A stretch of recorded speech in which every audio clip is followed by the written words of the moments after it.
Hello बच्चों, कैसे हैं आप लोग। आशा और उम्मीद करते हैं बहुत अच्छे होंगे और मन लगा के पढ़ाई कर रहे होंगे। जैसा कि आपको पता है कि हम आपके लिए साइंस की क्लास को लेके प्रेजेंट होते हैं और सौ समय आपके बीच उपस्थित हो जाते हैं, लेकिन फिलहाल कुछ तकनीकी खराबी होने की वजह से हम आपके बीच अभी अपलोडेड वीडियो को लेके आते हैं। तो चलिए, कोई ना, पढ़ाई रुकनी नहीं चाहिए। तो बात ये कर रहे थे कि पिछले क्लास तक हमने जो भी हमारी विषय वस्तु हो चुकी है, जिन भी टॉपिक पे हम चर्चा कर लिए हैं, आज हम उससे आगे की चर्चाएं करेंगे।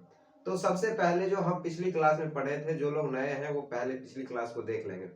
तो सबसे पहले जो हमारी थी वो एटम की चर्चा हुई थी और एटम में भी हम बता दिए थे कि डाल्टन के अनुसार जो है एटम अविभाज्य था। लेकिन जब हम आगे चर्चा किए थे तो पता चला एटम अविभाज्य नहीं है। एटम भी बहुत सारे छोटे छोटे कणों से मिलकर बना है। इसका मतलब है कि एटम भी बहुत सारे कणों में विभाजित है। तो यही कारण है कि जब इलेक्ट्रॉन और प्रोटॉन के खोज हो जाने के बाद ये चर्चाएं अब चलने लगी कि अगर एटम भी छोटे छोटे कणों से मिलकर बना है तो इसका मतलब है कि एटम की भी अपनी आंतरिक कुछ ना कुछ संरचनाएं होगी। इसकी अपनी भी कुछ ना कुछ आंतरिक संरचनाएं होगी कि नहीं होगी। आप ही लोग गौर कीजिए, अगर पता चल गया जैसे इलेक्ट्रॉन प्रोटॉन के खोज हो जाने के बाद ये तो कंफर्म हो गया कि परमाणु सबसे छोटा कण नहीं है।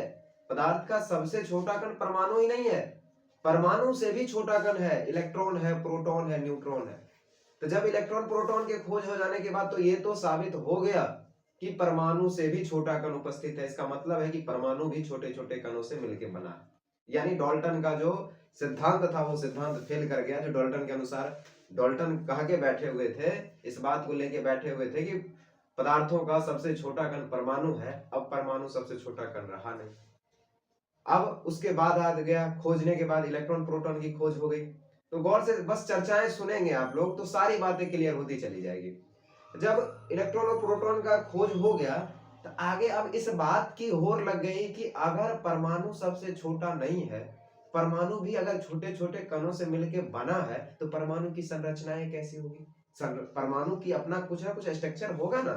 तो इसी बात पे बहुत सारे वैज्ञानिक आगे बढ़ के आए, बढ़ चढ़ के इसमें हिस्सा लिए। और सबसे पहले अगर परमाणु संरचना के बारे में कोई वैज्ञानिक बताए थे तो वो हमारे वैज्ञानिक थे जे थॉमसन, जिसको आप इंग्लिश में कहते हैं जे टॉमसन। चलिए हम लिख के आपको समझाते हैं।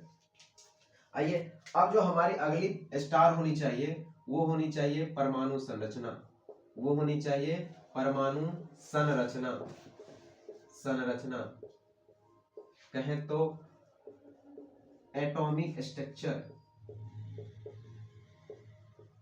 और यही आपका क्या है, यही आपके अध्याय का नाम भी है, परमाणु संरचना। क्या ये बात गौर कर रहे हैं ना। तो जब ये पता चल गया कि परमाणु भी छोटे छोटे कणों से मिलके बना है, तो भाई परमाणु अगर छोटे छोटे कणों से मिलके बना है तो परमाणु की कुछ ना कुछ अपनी आंतरिक संरचनाएं होगी। वो आंतरिक संरचनाएं कैसी है। तो सबसे पहले आंतरिक संरचनाओं के बारे में जिन्होंने बताया, कहें तो अपना मॉडल दिया। संरचना कहने का मतलब सबने अपना अपना मॉडल दिया। संरचना दिया मतलब मॉडल दिया। तो सबसे पहले परमाणु की संरचनाएं को बताए थे, अपना मॉडल दिए थे, तो वो हमारे थे जे टॉमसन साहब। जे टॉमसन साहब सर्वप्रथम परमाणु संबंधित मॉडल देने वाले प्रथम वैज्ञानिक कौन है, तो जे टॉमसन है, जिसको हम टॉमसन बोले हैं। इसका पूरा नाम है जे टॉमसन। जे टॉमसन। उसके बाद जो हमारे वैज्ञानिक आए वो हमारे वैज्ञानिक आए हैं रदरफोर्ड। इसका पूरा नाम है लॉर्ड अर्नेस्ट रदरफोर्ड। अगर चाहे तो हम पूरा नाम भी लिख देते हैं, लॉर्ड अर्नेस्ट अर्नेस्ट रदरफोर्ड। सबसे पहले परमाणु संरचना के बारे में जो वैज्ञानिक बताए, अपना मॉडल दिए, वो हमारे टॉमसन साहब हैं। उसके बाद जो हमारे वैज्ञानिक हैं वो रदरफोर्ड है। और इसके बाद जो हमारे एक और वैज्ञानिक आए, बढ़ चढ़ के आगे लिए, यानी परमाणु संरचना के बारे में बताएं और अपना मॉडल भी बताए हैं, तो वो हमारे वैज्ञानिक हैं बोरबरी। कौन है, बोरबरी। इसी से संबंधित हम इसका एक स्कीम भी पढ़ेंगे जिसका कथन ही है बोरबरी स्कीम। बात समझे। तो यहां तक चर्चाएं हो गई थी, हुई नहीं थी, हम अभी किए हैं। बाद बाकी पिछली चर्चाएं आपकी नहीं हुई है तो आप क्लासेज उपलब्ध है, आप कर सकते हैं।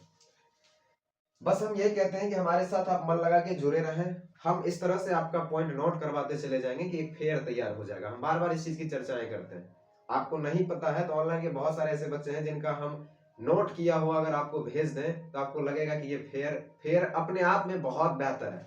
और हम चाहते हैं कि 2-3 दिन में ही ग्रुप पे जो भी चैप्टर, जो भी अध्याय ऑनलाइन में पढ़ाई गई है, उन सभी अध्यायों का जो है नोट किया हुआ कहें तो किसी बच्चों का फेयर आप तक उपलब्ध करवा देंगे, और ग्रुप में कहें तो उन सभी अध्यायों का फेयर हम आप तक उपलब्ध करवा देते हैं। और देखिए कितना बेहतर बच्चा सजाया है, तो हम 2-3 दिन में ही ग्रुप में सारा कुछ अपलोड करवा देते हैं। चलिए यहाँ तक किसी तरह का कोई दिक्कत नहीं। तो सबसे पहले हम किनका मॉडल पढ़ लेते हैं। तो सबसे पहले अगर परमाणु संबंधित किसी ने संरचना दिया है, परमाणु से संबंधित यानी कहे तो परमाणु के आंतरिक संरचनाओं के बारे में सबसे पहले कोई बताया, वो हमारे टॉमसन साहब थे। उसके बाद हमारे रदरफोर्ड साहब, उसके बाद हमारे हैं बोरबरी साहब। तो सबसे पहले हम किनकी संरचना पढ़ेंगे। तो सबसे पहले हम पढ़ेंगे टॉमसन की परमाणु मॉडल संरचना, टॉमसन की परमाणु मॉडल संरचना। फिर उसके बाद हम पढ़ेंगे लॉर्ड अर्नेस्ट रदरफोर्ड की परमाणु मॉडल संरचना। फिर उसके बाद हम पढ़ेंगे बोरबरी का परमाणु मॉडल संरचना। तो सबसे पहले किनकी संरचना पे आ जाए। तो सबसे पहले हम आते हैं टॉमसन की परमाणु संरचना। तो चलिए अब हम जो हमारी बातचीत होगी टॉमसन का परमाणु मॉडल संरचना। अब हम किसका परमाणु मॉडल संरचना देख रहे हैं। तो टॉमसन का परमाणु मॉडल संरचना, यानी कहें तो परमाणु मॉडल संरचना कहने का क्या मतलब है। तो परमाणु के आंतरिक भाग की क्या व्यवस्था है। संरचना मतलब परमाणु के अंदर उसकी क्या व्यवस्था है। अगर इलेक्ट्रॉन की खोज हो गई है तो वैज्ञानिकों में तो ये दिलचस्पी जगेगी ना कि इलेक्ट्रॉन अगर परमाणु के अंदर है, परमाणु का आंतरिक व्यवस्था है, तो उसमें भी इलेक्ट्रॉन किस व्यवस्था में। अगर इलेक्ट्रॉन चक्कर ही लगाता है तो किस रूप में चक्कर लगाता है। अगर इलेक्ट्रॉन है तो उसकी अपनी अपनी कक्षाएं क्या होती है। तो जब इन सभी कणों का खोज हो गया तो वैज्ञानिकों में इस बात की जानकारी का होर मचेगा ना कि अगर परमाणु के अंदर भी छोटे छोटे कण हैं तो वो छोटे छोटे कण किस प्रकार से व्यवस्थित है। तो इन्हीं व्यवस्थाओं के बारे में बताने के लिए, इन्हीं संरचनाओं के बारे में बताने के लिए कहें तो इन्हीं संरचनाओं का नाम मॉडल दिया है। तो इन्हीं संरचनाओं का बात करें या मॉडल का बात करें तो समय समय पे सभी वैज्ञानिकों ने देने का काम किया है। तो सबसे पहले जो हमारे वैज्ञानिक दिए टॉमसन साहब, तो टॉमसन का पहले परमाणु मॉडल देख लेते हैं। परमाणु मॉडल मतलब परमाणु की संरचना कैसी है, मतलब परमाणु अगर छोटे कणों से मिलकर बना है तो परमाणु के अंदर उन छोटे कणों की व्यवस्थाएं क्या है। तो आइए उन व्यवस्थाओं को देखते हैं। तो टॉमसन साहब जो परमाणु मॉडल दिए हैं वो उतना इफेक्टिव नहीं है, फिर भी जानकारी रखनी पड़ेगी। जैसे टॉमसन साहब ने बोला था कि लगभग कितने दशक में सन 1903 से 4 के बीच इन्होंने इस बात की जानकारी दी थी कि जानकारी क्या दी थी कि परमाणु जो है हमारा एक गोलाकार संरचना, और गोलाकार संरचना अभी तो बोल रहे हैं, पहले देखिए तरबूज देखे हैं, ऐसे समझिए तरबूज देखें। और तरबूज कैसा रहता है। तरबूज के अंदर वाला भाग जो रहता है वो रेड रेड है, और बीच में बिच्ची देखें, बीज जिसको कहते हैं, बीज क्या होता है उस रेड वाले भाग में फंसे हुए रहते हैं ना। तो पहले हम परमाणु मॉडल जो टॉमसन का पढ़ रहे हैं, उस टॉमसन के परमाणु मॉडल में अगर किसी चीज का उदाहरण ले तो वो तरबूज सबसे सटीक बैठेगा। तो पहले आइए थोड़ा सा तरबूज की आकृति हम बना के देख लेते हैं। आइए तरबूज का ये आंतरिक भाग क्या होता है, रेड वाला होता है। आइए हम इसको रेड थोड़ा कर देते हैं, थोड़ा आप भी रेड कर देंगे अगर आप संरचना बना रहे हैं, हमारी संरचना भी बन के तैयार हो जाए। चलिए इसको रेड कर दिया जाए।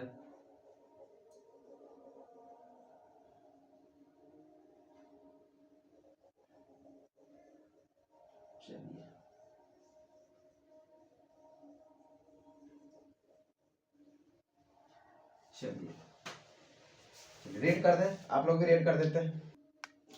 तो चलिए हमारा परमाणु बन के तैयार है। कहें तो टॉमसन के अनुसार हमारा परमाणु का मॉडल भी बन के तैयार है। उन्होंने क्या किया है कि उदाहरण स्वरूप आप तरबूज लीजिए, पाइनएप्पल समझते होंगे। उस तरबूज का जो रेड वाला भाग है, इस रेड वाला भाग को हम कहेंगे धनावेशित गोला, धनावेशित गोला। और उसके बाद जो इसमें आपका ये काला काला जो बीज फंसा हुआ है, इस बीज को इन्होंने कहा कि इसमें मान लेते हैं ये इलेक्ट्रॉन इसमें क्या हुआ है, फंसा हुआ है।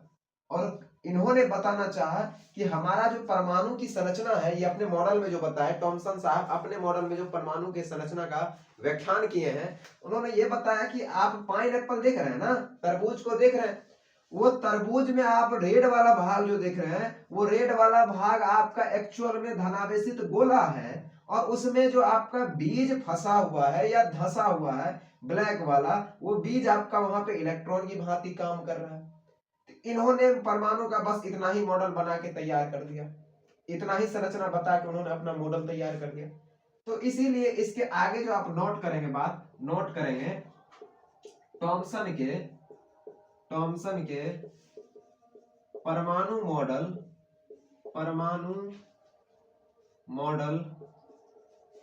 मॉडल की प्रस्ताव, उन्होंने क्या प्रस्ताव रखा है सो देखो, आप लोग गौर से देखिए।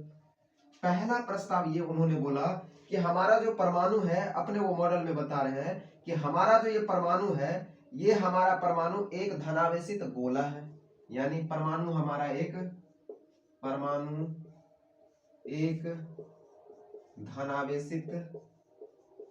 धनावेशित गोला है। क्या है? गोला है। उसके बाद दूसरा उन्होंने ये बताया कि परमाणु जो ये धनावेशित गोला है या कण है, परमाणु के अंदर जो आंतरिक भाग में जो कण है, उस कण में जो फंसा हुआ है वो फंसा हुआ इलेक्ट्रॉन है। कौन फंसा हुआ है? धंसा हुआ कौन है? ब्लैक कलर वाला इलेक्ट्रॉन इसमें क्या है? बीच बीच में फंसा हुआ, धंसा हुआ। तो आइए, परमाणु के अंदर या बीच में इलेक्ट्रॉन धंसे रहते हैं। इन्होंने ये दूसरा बात बताया। चलिए, यहां तक किसी तरह का कोई दिक्कत? दो बात। उसके बाद तीसरा इन्होंने ये बताया कि परमाणु में जो धनावेशित और ऋणावेशित ये जो भी कण है वो परिमाण में समान होते हैं, जिस वजह से ये हमारा परमाणु जो है विद्युत तो उदासीन होता है। वही बात लिखते हैं, परमाणु के अंदर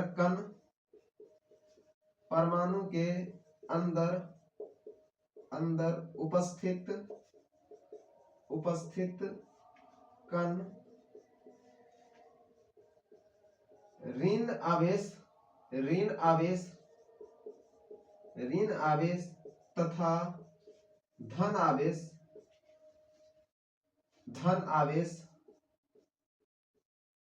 आवेश दोनों में समान परिमाण के होते हैं। समान परिमाण, मैग्नीट्यूड का बात कर रहे हैं, नॉट रिजल्टेंट।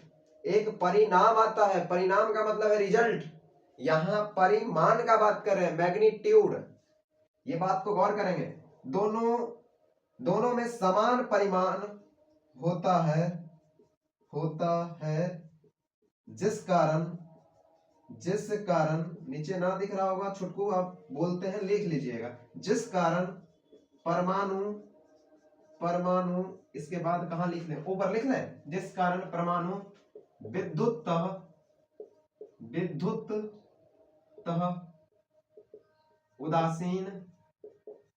उदासीन होता है। अब कहा जाता है कि इनके मॉडल में भी बहुत सारी कहें तो कमियां थी, कहें तो इनके मॉडल में भी बहुत सारे ऐसी बातें थी जिनको नहीं बताया गया। यानी इनका जो मॉडल था बहुत अलग ही था, कहें तो दूसरे वैज्ञानिकों से इनका मॉडल जो है वो बिल्कुल भिन्न था, इसलिए इनके मॉडल में थोड़ी सी कमियां आई थी। तो आइए अब हम उन कमियों पे बात करेंगे। क्या यहां तक सब लोग नोट कर लिए हो? तब आगे चलेंगे। पहले छोटी सी बात आइए रिवीजन करवा देते हैं कि थॉमसन का जो अपना संरचना बनाया, थॉमसन साहब ने परमाणु संबंधित संरचना बनाया, जिसको परमाणु मॉडल बोलते हैं, संरचना को ही मॉडल बोलते हैं। व्यवस्था जो परमाणु की थी, आंतरिक व्यवस्था, उसको थॉमसन साहब ने किस प्रकार से बखान किया है सो सुनिए। उन्होंने ये बताया कि आप एक तरबूज का उदाहरण ले लीजिए, और उस तरबूज में जो आपको रेड वाला हिस्सा दिख रहा है, वो रेड वाला हिस्सा एक्चुअल में आपका धनावेशित गोला का काम करेगा। उसके बाद जो उस रेड वाले हिस्से में जो बीज फंसा हुआ है ब्लैक कलर का, वो बीज आपका इलेक्ट्रॉन की भांति वहां पे व्यवहार करेगा, उसके बाद जब देखे थे तो इन्होंने ये सब बातों के बाद अपना प्रस्ताव क्या रखा कि परमाणु एक एक्चुअल में विद्युत उदासीन गोला है, यानी आवेशित गोला है। उसके बाद इन्होंने बताया परमाणु एक परमाणु के अंदर या बीच में इलेक्ट्रॉन धंसे रहते हैं, है धंसा हुआ है, देखो बीच में इलेक्ट्रॉन धंसा हुआ है, कौन, बीज, बीज को यहाँ पे इलेक्ट्रॉन की भांति बोले व्यवहार करेगा।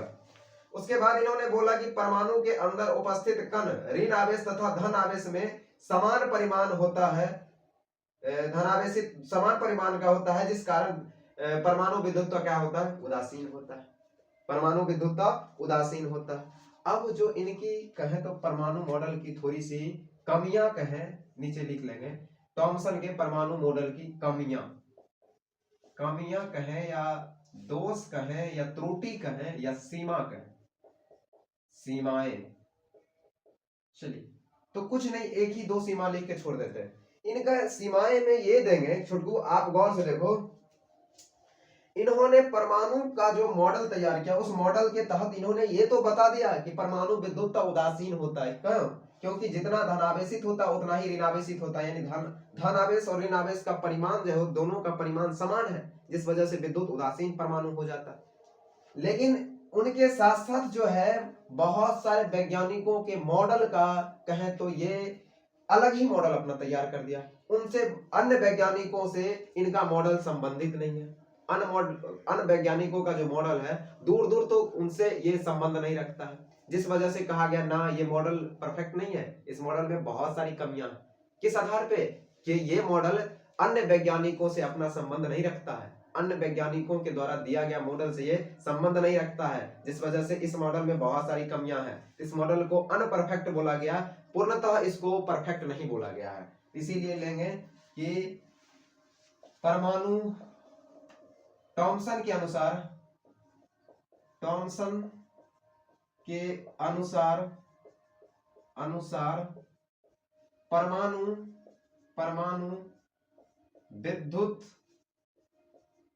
विद्युत उदासीन होते हैं। क्या इस बात में कोई दिक्कत है? थॉमसन के अनुसार परमाणु विद्युत उदासीन होते हैं, क्या इस बात में किसी तरह का कोई दिक्कत हो तो आप हमें बताएंगे। चलिए, उसके बाद इन्होंने जो कमियां अपना खुद में डाल रखा था वो ये था कि इनका परमाणु मॉडल, इसी में लिख लेंगे, ज्यादा बढ़ाएंगे नहीं, होते हैं, लेकिन इनका परमाणु मॉडल अन्य वैज्ञानिकों के परमाणु मॉडल को समझा पाने में असमर्थ रह गया। मतलब इस मॉडल से चाहिएगा कि आप अन्य वैज्ञानिकों के परमाणु मॉडल को समझ लें तो बिल्कुल भिन्न इनका मॉडल है, अन्य वैज्ञानिकों के परमाणु मॉडल से बिल्कुल भिन्न इनका परमाणु मॉडल है, जिस वजह से कहा गया ना बाबा ना, थॉमसन के परमाणु मॉडल से अन्य वैज्ञानिकों के परमाणु मॉडल को नहीं समझा जा सकता है, इतना भिन्न परमाणु मॉडल है। क्या था परमाणु मॉडल? अन्य वैज्ञानिकों के परमाणु मॉडल से, या अन्य वैज्ञानिकों के परमाणु मॉडल को वर्णन कर पाने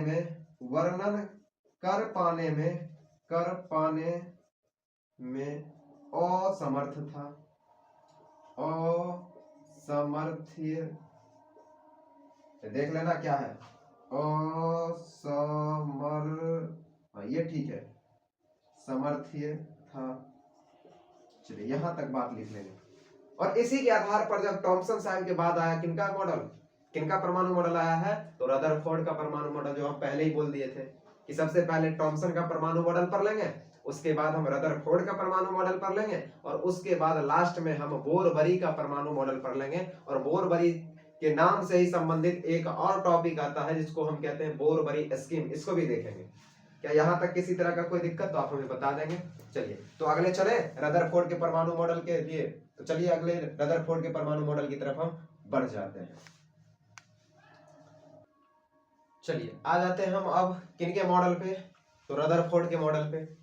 और इनके मॉडल को आप समझने से पहले गौर से कहते हैं कि अपने दिमाग को खोल लीजिए। इनका मॉडल इतना आसान नहीं है कि आप थॉमसन के मॉडल के बराबरी कर दें, इनका मॉडल कुछ भिन्न है। लेकिन कहे तो अगर आप स्टेप बाय स्टेप समझते जाते हैं किसी तरह का कोई परेशानियां नहीं होगी, उसमें किसी तरह का कोई प्रॉब्लम नहीं होगा। कब तक? जब तक कि आप सही से समझते जा रहे हैं। इनका मॉडल का अगर थोड़ा सा पहले हम झलक दिखा दें, तो पहले हम ये झलक दिखा देते हैं कि ये अपने मॉडल में सारा कुछ बताने के बाद हम सब कुछ धीरे धीरे बताएंगे, आपको वहां तक कहां ले जाना चाहते हैं वो थोड़ा झलक दिखा देते हैं, उसके बाद हम धीरे धीरे वहां तक ले चलेंगे। इन्होंने अपना जो मॉडल तैयार कर दिया, उन्होंने बोल दिया कि चलिए ये बीच में नाभिक है, हमारा इलेक्ट्रॉन जो है इसमें चक्कर लगाता है, इलेक्ट्रॉन एक वृत्ताकार पथ पर क्या कर रहा है? चक्कर लगाता है। और ऐसा नहीं है कि अपनी अपनी कक्षाओं में ही इलेक्ट्रॉन क्या करते रहता है? चक्कर लगाता है। यहां तक पहुंचने के लिए रदरफोर्ड ने बहुत सारे प्रयोगों से गुजरा, बहुत सारे कहें तो अपना सिद्धांत दिया, उसके बाद यहां तक पहुंचा।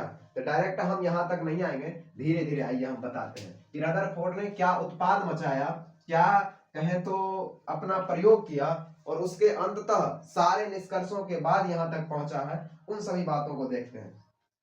इन्होंने सबसे पहले, इनको तो ये पता है कि परमाणु कहीं ना कहीं तो गोलाकार है, परमाणु गोलाकार है, लेकिन गोलाकार होने के साथ साथ इसकी आंतरिक व्यवस्था किस प्रकार से है, ये जानने के लिए ये क्या किया, सबसे पहले किस धातु का चयन किया। देखिए हम बोल सब रहे हैं, ये सब बात लिखाएंगे, और हो सकता है हमारे बोले द्वारा सारे बातों को आप याद रखिए, लिखना लिमिटेड बातों को ही है।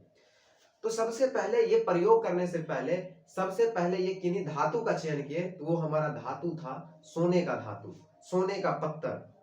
और उस सोने के पत्थर को इसलिए चयन किए कि आपको पता है कि सोना को ही सबसे पतली चादर बनाया जा सकता है।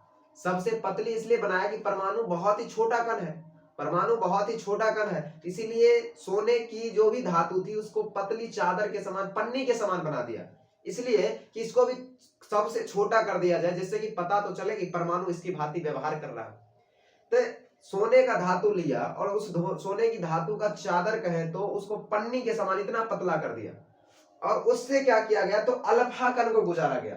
अल्फा कण ही क्यों चूज किया गया इस प्रयोग के लिए? तो अल्फा कण आपको बता दें कि सबसे पहला अल्फा कण उसी धातु से निकलता है जिस धातु का कहें तो हाई रिएक्टिविटी होता है, बहुत ही कहें तो तीव्र अभिक्रियाशील वाला होता है। तो अल्फा कण पे पहला इसलिए चयन किया गया अल्फा कण को ही, क्योंकि इस पे जो चार्ज होता है वो धन आवेश होता है। कैसा चार्ज होता है? धन आवेश चार्ज होता है, ये बात याद रखिएगा। अल्फा कण पे कैसा चार्ज होता है? तो कहिएगा आप सर धन आवेशित चार्ज होता है, ये प्लस चार्ज होता है। तो सबसे पहले इनका प्रयोग बताते हैं। सबसे पहले इन्होंने क्या किया, तो एक सोने की पतली चादर लिया, पत्थर जिसको कहते हैं, और उसके बाद यहां से क्या किया गया, तो अल्फा कण को गुजारा गया। यहां मान लेते हैं कि अल्फा कण, और ये अल्फा कण निकला कहां से है? अल्फा कण दो ही धातु से, मेनली हमारे पीरियोडिक टेबल में कुछ ऐसे भी तत्व हैं जिनसे अल्फा कण निकलती है। एक है पोलोनियम, पोलोनियम, पोलोनियम, और एक है रेडियम, एक है हमारा रेडियम, रेडियम। कुछ ऐसे तत्व हैं जिनसे हमारा अल्फा कण निकलता है, जिसमें पोलोनियम है और रेडियम है। तो अब देखिए पोलोनियम या रेडियम जैसी धातु को लाया गया तो जरूर इससे अल्फा कण निकलेगा। तो ये अल्फा कण निकला, तो ये सीधा देखा गया कि अल्फा कण निकलने के बाद इस पत्थर से सीधे गुजर गया, और इसको देखने के लिए आगे एक और कहे तो संरचना बना दी गई, एक पट्टी बना दी गई है कि जहां अवलोकन किया जा सके, जहां पे अवलोकन किया जा सके। तो देखा गया कि अल्फा कण, रदरफोर्ड ये प्रयोग कर रहे हैं अपने मॉडल को तैयार करने के लिए, ये सब प्रक्रियाएं रदरफोर्ड कर रहे हैं। उन्होंने देखा जब अल्फा कण निकल रहा है तो बहुत सारी अल्फा कण तो इससे पास ही हो जा रही है, बहुत सारी अल्फा कण इससे गुजर जा रही है, पास हो जा रही है। इसको थोड़ा मिटा देते हैं थोड़ा समझाने के लिए। आप लिख लिए होंगे आशा है, नहीं लिखे थोड़ा पॉज करके पीछे चले जाएंगे और इस हेडिंग को लिख लेंगे, थोड़ा इसको और अच्छे से बना लेते हैं। चलिए बना लिए। तो देखा इन्होंने कि बहुत सारे अल्फा कण तो इससे डायरेक्ट ही पास कर गए, डायरेक्ट ही, बिना कोई विचलन का, बिना कोई विचलन का। विचलन मतलब किसी भटकाव का नहीं, यहां से निकला सीधा गुजर गया, यहां से निकला सीधा गुजर गया। मतलब रेडियम या पोलोनियम जैसी धातुओं से निकला अल्फा कण और सीधा गुजर गया, सोने की पत्थर से पतली चादर से सीधा गुजर गया। और कहें तो ये लगभग ऐसी, लेकिन कुछ ऐसे अल्फा कण थे जो इनका विचलन हो गया, जिनका विचलन हो गया। कुछ ऐसे अल्फा कण थे जिनका विचलन हो गया, जिनका विचलन हो गया, मतलब वो रास्ते में भटक गए, अपना कुछ ना कुछ कोण पे क्या हो गए, विचलित हो गए। और कुछ ऐसे अल्फा कण थे जो बड़े कोण पे विचलित हुए, कुछ ऐसे थे जो छोटे कण पे ही विचलित हो गए। मान लेते हैं कुछ ऐसे हैं जो यहां से गुजर गया टकरा के, ऐसी प्रक्रिया। लेकिन कुछ अल्फा कण ऐसे हुए जो देखा गया कि टकरा के वापस लौट आए। और ऐसा कब हुआ पता है? यही मेन जड़ है कि 12,000 अल्फा कणों के गुजरने के बाद एक ऐसा अल्फा कण ऐसा अल्फा कण होता है जो ना सीधे गुजरता है ना विचलित होता है, सीधा क्या होता है कि टकरा के लौट आता है। कितने कण में से?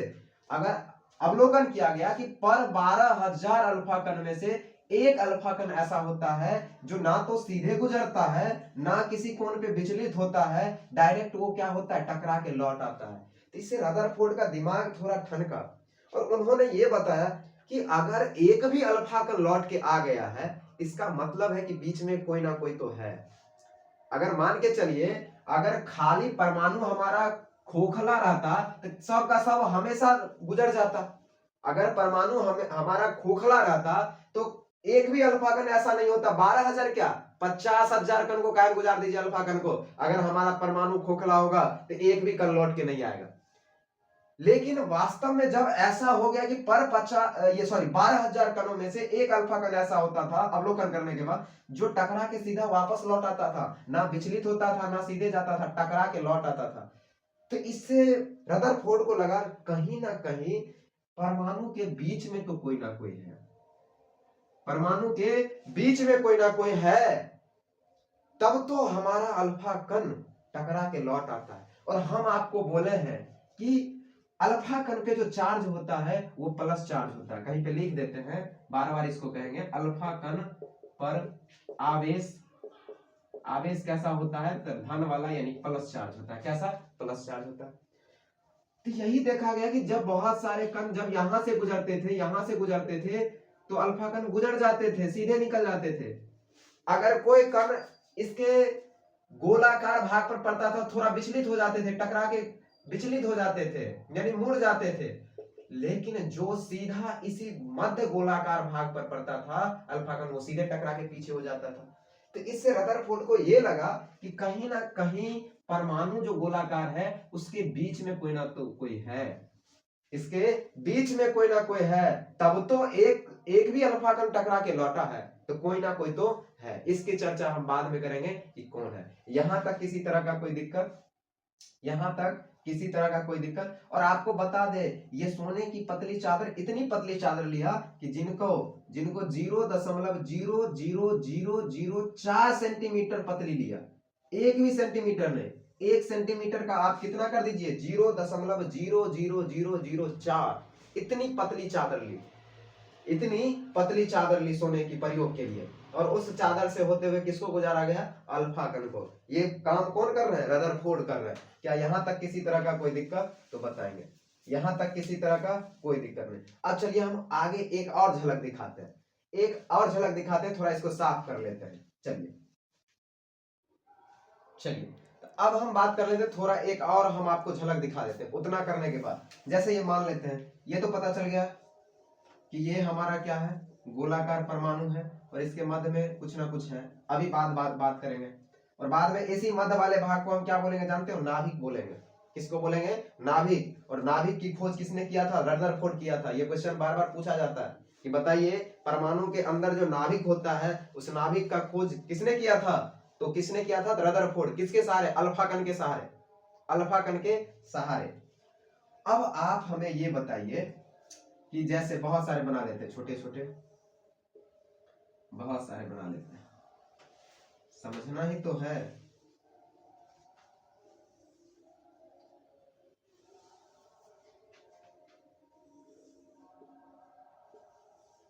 चलिए उसके बाद हम क्या करते हैं, यहां से अल्फा कण को गुजारते हैं। ये कहां से? अल्फा कण। अब आप बताइए जो अल्फा कण यहां से जाएगा वो इस भाग में कहीं रुकेगा? इस भाग में कहीं नहीं रुकेगा, सीधा निकल जाएगा। क्यों? क्योंकि ऐसे भाग से अल्फा कण गुजर रहा है जहां पे खाली जगह, जहां पे कुछ है ही नहीं, जहां पे कुछ है ही नहीं, जहां पे कुछ है ही नहीं, खाली जगह से गुजर रहा है अल्फा कण, तो थोड़ा सा भी विचलन। लेकिन अगर बात करिए यहां पे आ जाएगा, तो अगर इस गोलाकार भाग के सतह पर किनारा पर पड़ेगा तो विचलित हो जाएगा। क्या हो जाएगा? विचलित हो जाएगा। अल्फा कण देख रहे हैं, विचलित हो जाएगा। मान के चलिए गोलाकार सतह है और किनारा पर पड़े तो वो तो विचलित होकर मुड़ जाएगा। बीच में पड़ेगा तब न टकरा के लौटेगा। अगर कोई गोलाकार सामान है, मान के चलिए ये हमारा है, तो इसके सतह पे पड़ेगा तो टकरा के लौटेगा, बीचों बीच पड़ेगा तब न पूर्णतः वापस आएगा, नहीं तो विचलित हो जाएगा। तो इसी तरह से, इस तरह से प्रयोग देखिए और देखते हैं। जैसे अल्फा कण यहां से जाएगा तो यहाँ तो रुकेगा ही, सीधा निकल जाएगा, काहे कि खोखला भाग से गुजर रहा है। फिर देखिए यहाँ आएगा, अगर बीचों बीच पड़ गया, मान लेते हैं बीचों बीच, तो अल्फा कण सीधा टकरा के क्या हो जाएगा, पीछे आ जाएगा। अल्फा कण सीधा टकरा के पीछे आ जाएगा। और आप बताइए कि अगर अल्फा कण पे भी चार्ज प्लस है और अल्फा कण नाभिक से टकराने के बाद भी लौट के चला आता है, इसका मतलब है कि इस पर भी कहीं ना कहीं प्लस चार्ज की व्यवस्था है, कहीं ना कहीं प्लस चार्ज की व्यवस्था है। अगर एक समान चार्ज नहीं होता तब ये टकरा के नहीं आता, और समान चार्ज रहता दोनों चिपक जाता, और समान चार्ज रहता दोनों चिपक जाता। अगर अल्फा कण टकरा के लौट रहा है, इसका ये मतलब है कि अल्फा कण भी प्लस चार्ज वाला है और अगला भी प्लस से चार्ज वाला होगा, तब तो जाके हमारा लौट आया। इसलिए नाभिक पे जो चार्ज होता है, नाभिक पे कैसा चार्ज होता है, नाभिक पे धनात्मक चार्ज होता है। कैसा, धनात्मक, धनात्मक चार्ज होता है। और इसी प्रयोगों के साथ, इसी उपरोक्त प्रयोगों के साथ, कहें तो साथ ही नहीं तहत, रदरफोर्ड ने नाभिक का खोज किया। और इसी नाभिक के खोज करने के बाद इन्होंने एक सिद्धांत दिया जिसे नाभिकीय सिद्धांत कहा जाता है। इस गोलाकार भाग, जो गोलाकार परमाणु है, इस गोलाकार परमाणु के मध्य भाग में जो इस संरचना होता है, इसको नाभिक इन्होंने बताया, जिसकी खोज इन्होंने अल्फा कण के सहारे किया, जिसकी खोज इन्होंने अल्फा कण के सहारे किया और इसका नाम दिया नाभिक। और नाभिक पे चार्ज कैसा होता है, प्लस वाला, हम बता दिए हैं। और उसके बाद इसी प्रयोगों के बाद इन्होंने एक सिद्धांत का प्रतिपादन किया, जिस सिद्धांत में इन्होंने नाभिक को खोजा, तब तो किया ना, नाभिक खोजने के बाद तो जिस सिद्धांत का इन्होंने प्रतिपादन किया, उस सिद्धांत को हम कहते हैं नाभिकीय सिद्धांत। क्या कहते हैं, नाभिकीय सिद्धांत कहते हैं। और इसके बाद आइए हम उनके इन सिद्धांत को ही देख लेते हैं कि रदरफोर्ड का नाभिकीय सिद्धांत क्या था। रदरफोर्ड का नाभिकीय सिद्धांत, रदरफोर्ड का नाभिकीय सिद्धांत, आइए देख लेते हैं थोड़ा सा। आइए इसके बाद हेडिंग देंगे रदरफोर्ड का, रदरफोर्ड का नाभिकीय सिद्धांत, रदरफोर्ड का नाभिकीय सिद्धांत। क्या यहां तक किसी तरह का कोई दिक्कत? चलिए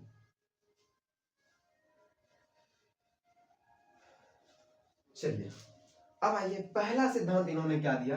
पहला सिद्धांत इन्होंने बताया कि परमाणु का जो अधिकांश भाग है, अधिकांश भाग खोखला है, अधिकांश भाग खोखला है। क्यों?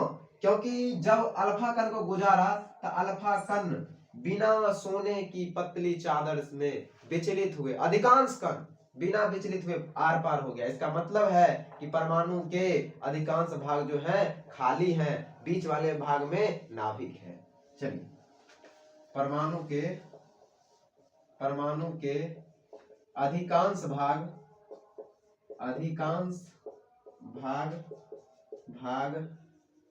खाली है, जिस कारण अल्फा कण बिना विचलित हुए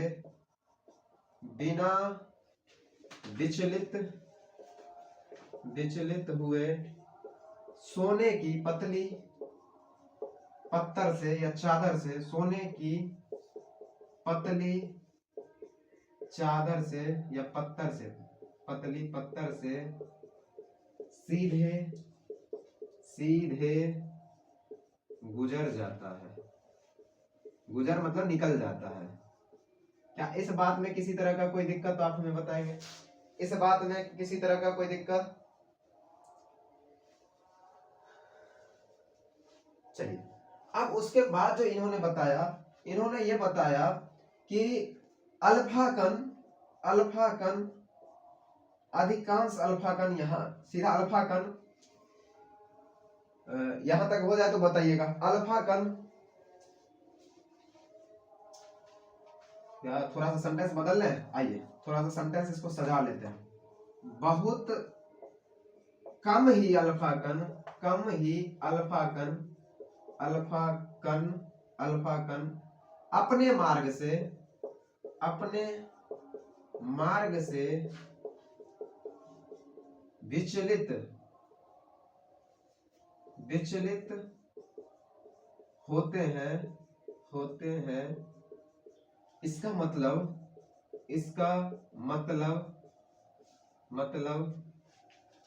मतलब परमाणु का, परमाणु का मध्य भाग, मध्य भाग बहुत ही छोटा है, ही छोटा है।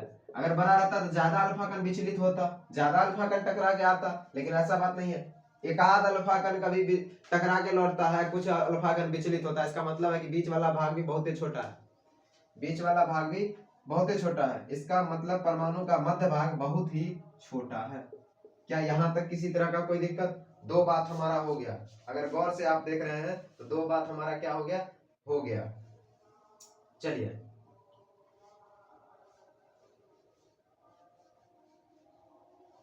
चलिए अब आते हैं तीसरे बात पे। तीसरा बात क्या होना चाहिए?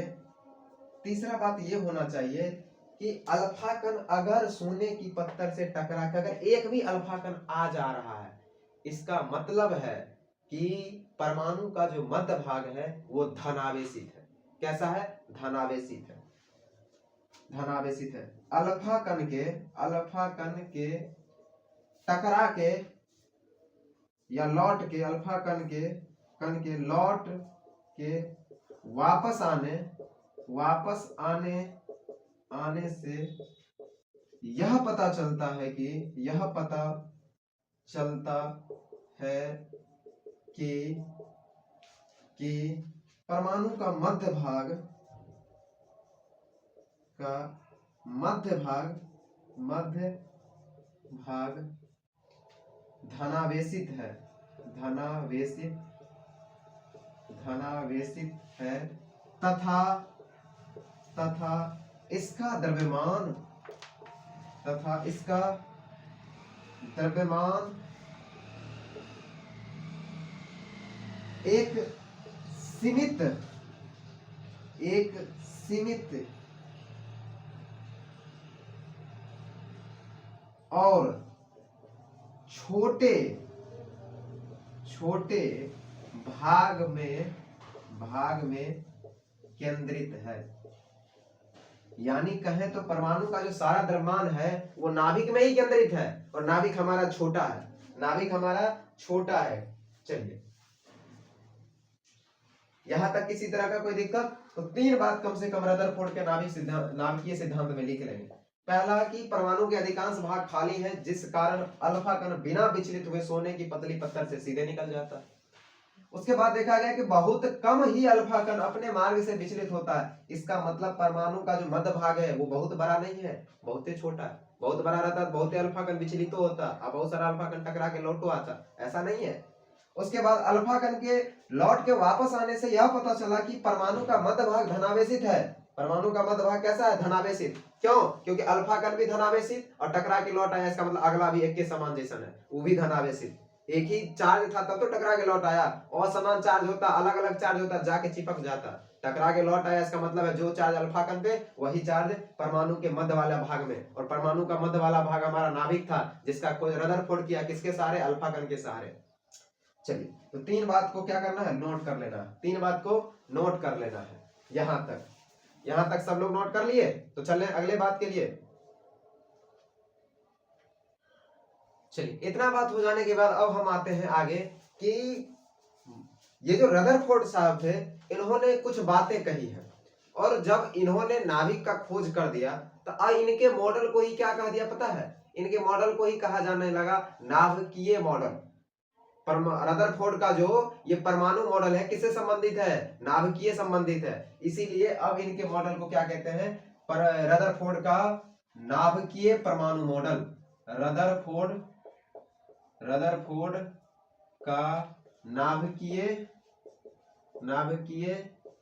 परमाणु मॉडल।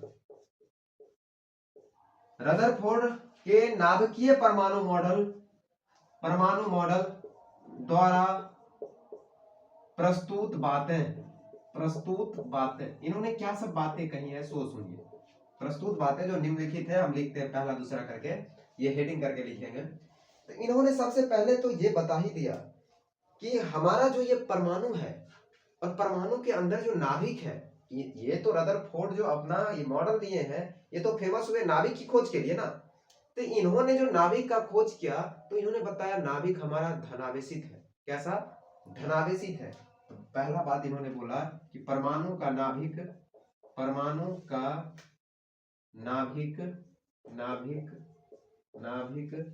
धनावेशित होता है, तथा अब आपको पता है परमाणु का पूरा द्रव्यमान जो है वो कहाँ केंद्रित है? नाभिक में। पूरे परमाणु का द्रव्यमान कहाँ केंद्रित है? तो उसके नाभिक में। तथा परमाणु का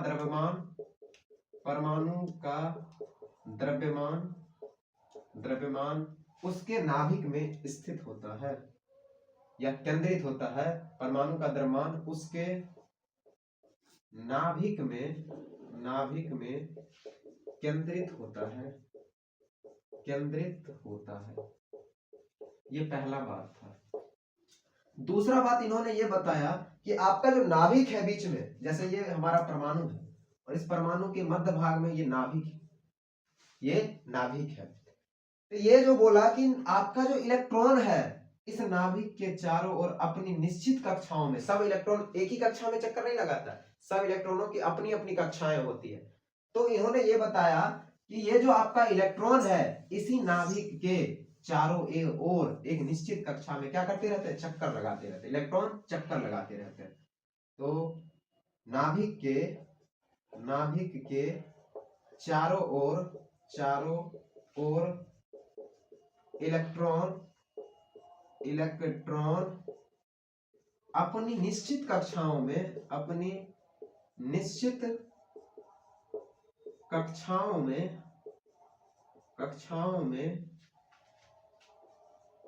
चक्कर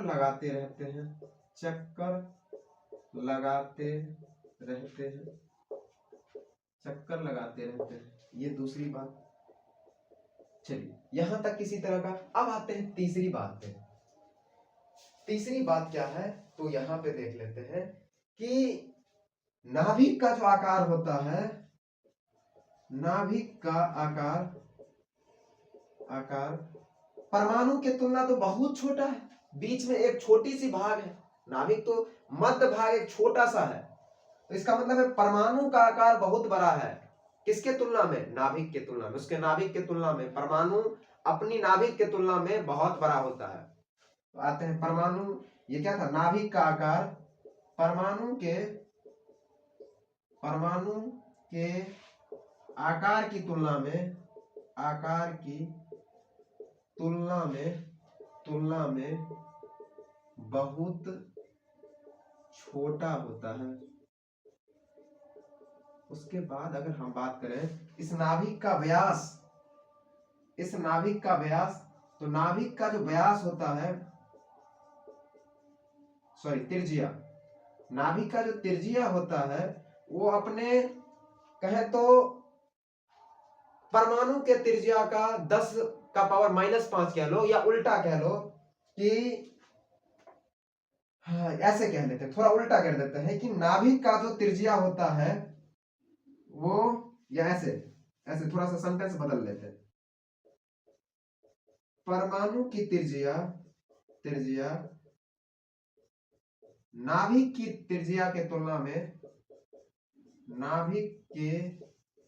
नाभिक की त्रिज्या के तुलना में 10 का पावर 5 गुना होता है। 10 का पावर 5 गुना होता है। ये चार बात आपको नोट करनी है। क्या कोई दिक्कत? अब यहां तक हो जाने के बाद क्या हुआ कि इनके मॉडल में भी कुछ त्रुटियां रह गई, और इनके मॉडल में इस बात की त्रुटि रह गई कि इनके द्वारा जो परमाणु मॉडल जो दिया गया है, इन परमाणु मॉडल में द्रव्यमान संख्या को नहीं समझाया गया, द्रव्यमान संख्या को नहीं समझा पाया गया। उसके बाद क्या किया गया है, तो इनके मॉडल जो है परमाणु मॉडल, इन मॉडल के सहारे परमाणु के अस्थायित्व का कहें तो वर्णन ही नहीं हुआ, अस्थायित्व का पता ही नहीं चलता इनके परमाणु मॉडल के सहारे। इनके परमाणु मॉडल में दो कमी आ गई है, रदरफोर्ड के परमाणु मॉडल की भी कुछ ना कुछ कमी है, और वो दो कमी, पहला कमी यह है कि इनके द्वारा जो परमाणु मॉडल तैयार किया गया है वो परमाणु मॉडल परमाणु द्रव्यमान की संख्या का वर्णन नहीं करता है या समझा नहीं पाता है, परमाणु द्रव्यमान की संख्या संबंधित कहें तो वर्णन नहीं कर पाता है। थोड़ा ये लिख के बताते हैं, थोड़ा इसको मिटा दिया जाए, आप लोग अगर रेडी हो तो आइए इसको मिटा देते हैं। चलिए इसको मिटा दिया जाए, तो मिटा भी दिए हैं। अब आते हैं रदरफोर्ड के परमाणु मॉडल की कमियां, इसके बाद हेडिंग रदरफोर्ड के परमाणु मॉडल की कमियां। पहला कमी तो ये रह गया कि इनका जो ये परमाणु मॉडल है, यानी कहें तो रदरफोर्ड का परमाणु मॉडल परमाणु द्रव्यमान की संख्या को नहीं समझा पाता है, यानी परमाणु द्रव्यमान की संख्या का वर्णन नहीं कर पाता है। तो आइए रदरफोर्ड का परमाणु मॉडल, रदरफोर्ड का परमाणु मॉडल परमाणु द्रव्यमान संख्या को परमाणु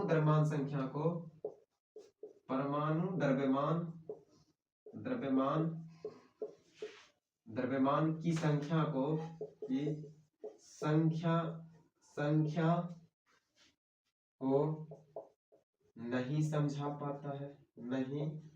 समझा पाता है, उसके बाद दूसरा देखिए, तो दूसरा क्या था कि परमाणु के अस्थायित्व होने का पता नहीं चलता है।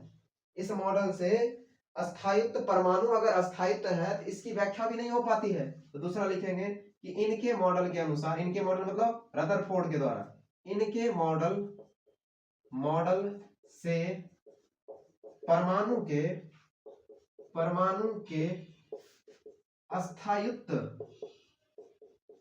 अस्थायित्व होने का पता या व्याख्या नहीं चल पाता है। ये दो कमी रह गया, और इन्हीं दो कमी को दूर करने के लिए अगला जो मॉडल तैयार किया गया वो हमारा मॉडल था बोरबरी का परमाणु मॉडल। तो थोड़ी सी चर्चा यहाँ ये कर दें आपके लिए कि छोटी समझो। सबसे पहले हम परमाणु संरचना पढ़ रहे हैं। परमाणु संरचना का मतलब है कि परमाणु के अंदर कणों की अपनी अपनी व्यवस्थाएं कैसी है, परमाणु के आंतरिक भाग में जो कण है हमारे, उन कणों की व्यवस्थाएं कैसी है। और उसके बाद जब इसी तरह से देखा गया तो सबसे पहले अगर ये परमाणु संबंधित कोई अपना मॉडल सबसे पहले लेके आया तो वो हमारा टॉमसन था, जो एक तरबूज का उदाहरण देके निकल गया। दूसरा जो हमारे रदरफोर्ड साहब आए, इन्होंने बहुत सारे प्रयोगों के बाद परमाणु की भी व्याख्या, परमाणु का भी पता चला कर लिया। उसके बाद परमाणु के अंदर जो है वो नाभिक का भी पता कर लिया। उसके बाद जब हम आते हैं तो उसके बाद क्या था कि इनके मॉडल में भी कुछ कमी रह गई। इतने प्रयास के बाद भी रदरफोर्ड के मॉडल में भी कुछ कमी रह गई। तो अगला जो मॉडल हम तैयार करेंगे वो बोरबरी का मॉडल तैयार करेंगे। तो चलिए, ये वीडियो ज्यादा लंबी ना हो जाए इसलिए हम अपनी क्लास यहीं विराम कर देते हैं, स्थगित कर देते हैं। मिलते हैं अगले वीडियो में, और अगले वीडियो में चलेंगे तो बोरबरी के परमाणु मॉडल से चलेंगे, और बहुत ही बारीकी से। अभी तो हमारी क्लासेज स्टार्ट ही हुई है, लगभग ये 2 क्लासेज ही हुई है, ये लगा के दूसरी क्लासेज हमारी होगी। अभी तो इस पे बहुत सारी क्लासेज होनी है और बहुत सारी डिटेल में बातें इस चैप्टर पे करेंगे। तो बस आप लोग बने रहिए, देखते रहिए। उसके बाद हम अपनी क्लास को आज यहीं पे विराम देते हैं और अगली क्लास में मिलते हैं। तब तक के लिए आप लोग अगले क्लास का वेट करेंगे, नोटिस आप लोग को मिल ही जाता है। उसके बाद जो भी क्लासेज आपके लिए हो रही है उनको पूर्णतः देख लेंगे। बाद बाकी हम मिलते हैं आपके लिए अगली क्लास को लेके बोरबरी के परमाणु मॉडल के साथ। आज की क्लास को यहीं पे विराम दें।